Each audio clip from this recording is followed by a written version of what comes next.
तुमच्याकडं 10 लाख रुपये आहेत आणि तुम्हाला प्रश्न पडलाय, की नेमकं या 10 लाख रुपयाची गुंतवणूक कशी करायची? कोणत्या प्रकारामध्ये आपण गुंतवणूक केल्यानंतर अधिक फायदा होऊ शकतो, याचा अंदाज बांधायचा आहे, तर हा व्हिडिओ तुमच्यासाठी. मित्रांनो, 10 लाखाची सगळ्यात पहिली इन्व्हेस्टमेंट तुम्ही कुठे कराल? तर सगळ्यांना आवडतं त्या ठिकाणी बँकेमध्ये एफ-डी करण्यासाठी.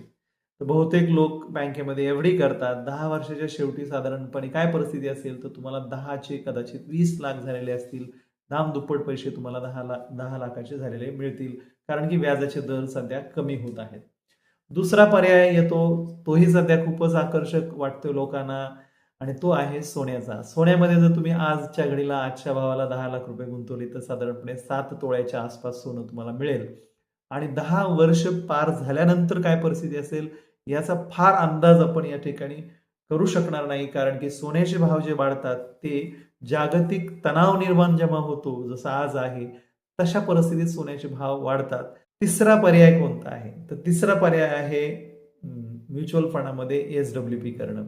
म्युच्युअल फंडात 10 लाखाची तुम्ही एस-डब्ल्यू-पी जर केली, तर दर महिन्याला तुम्ही त्या 10 लाखातून ₹6,000 काढून घेतले, तर 10 लाखाचे 10 वर्षाच्या शेवटी साधारणपणे ₹7,20,000 तुम्ही काढून घेता तुमच्या बँकेच्या अकाउंटमध्ये.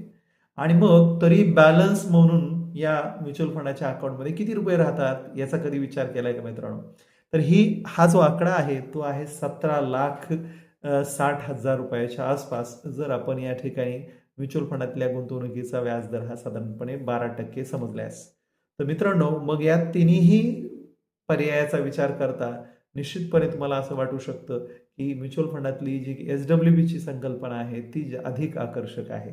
तुम्हाला याबद्दल काही शंका असल्यास, प्रश्न असल्यास, गुंतवणूक करायची असल्यास दिलेल्या नंबरवरती संपर्क करा.